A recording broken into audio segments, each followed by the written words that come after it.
Bonjour à tous, c'est Elsa de la page Dr Love. Alors aujourd'hui j'aimerais faire une vidéo spéciale encouragement pour toutes les personnes qui ont vraiment à cœur de mettre en place des choses et qui n'osent pas. Parce que mine de rien c'est bien d'être en couple, mais il faut aussi se construire soi-même. Et je pense que la plupart du temps les gens sont frustrés parce que justement ils ne sont pas là où ils doivent être et ils ne sont pas en train de faire ce que Dieu attend d'eux qu'ils doivent faire. Parce que bien souvent on essaie de se mettre dans des relations de couple justement pour être heureux selon nous, selon notre terme en fait. Alors qu'en réalité, on essaie de remplir un vide. Parce que bien souvent les gens manquent le but réellement de leur vie et ils essaient de se jeter à corps perdu dans plein de choses en fait pour remplacer ce vide. Et quand on regarde bien, ce vide-là, la plupart du temps, c'est juste Dieu qui agit en nous, en fait. Parce que finalement, qu'est-ce que c'est le péché? Le péché, c'est manquer le but. Et en fait, je voudrais vraiment, à travers cette vidéo, encourager toutes les personnes qui ont à cœur des rêves, des projets que Dieu a mis dans leur cœur et tout, en fait, de ne pas s'arrêter, de ne pas arrêter de croire en leurs rêves, en leurs projets, en toutes ces choses-là, et de ne surtout pas se disqualifier, en fait, parce que la seule personne qui peut vous empêcher de mettre en place vos projets, vos rêves, c'est vous-même.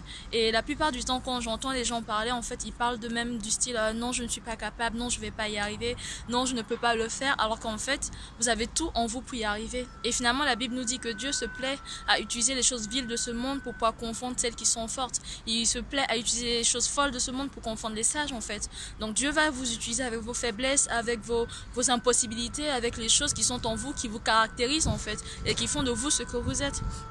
Quand je regarde en arrière et tout, toutes ces dernières années, comment Dieu m'a utilisé, à chaque fois, c'était dans des situations où, honnêtement, c'était pas vraiment les meilleures situations qui soient.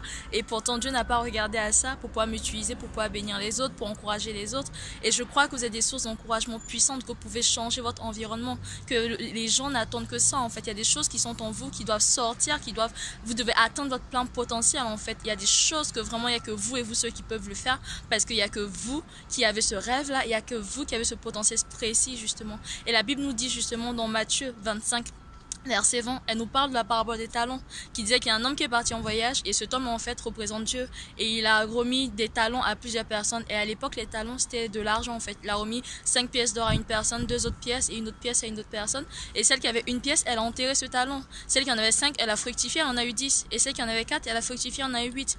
Et au final en fait on regarde dans cette parabole que ça parle en fait de nos potentialités, de tout ce que Dieu a mis en nous, parce que Dieu a mis en nous de grandes potentialités en fait. Mais qu'allons-nous en faire?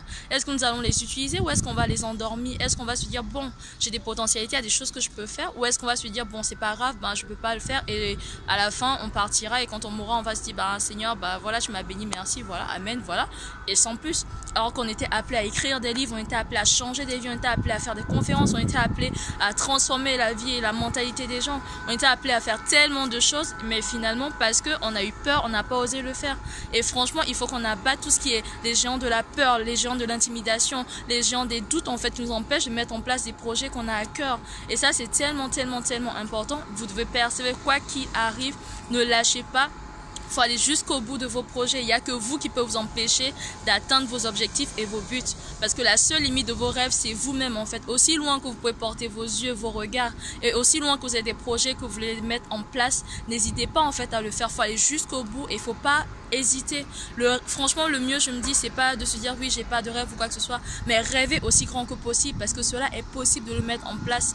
Mais pour cela, il faut que vous croyez en vous-même, il faut que vous croyez que Dieu a mis ses capacités en vous, parce que la Bible nous dit justement, je puis tout par Christ qui me fortifie, ce qui veut dire que même si la tâche, elle a l'air énorme, ce rêve, il a l'air grand, il a l'air plus grand que vous, au final, c'est parce que Dieu, il est en vous, qui va travailler en vous, qui va vous donner la force pour, le courage pour, la potentialité pour, et il va tout mettre en vous pour vous permettre justement de mettre en place ce projet, ces rêves-là. Donc vraiment, mon conseil à vous aujourd'hui, c'est never give up, n'abandonnez jamais, allez jusqu'au bout, croyez en vous et investissez en vous, prenez le temps qu'il faut, mais bâtissez vos vies parce qu'il n'y a que vous qui pouvez le faire. Voilà, c'était Elsa, je vous souhaite une bonne journée, je vous dis à bientôt.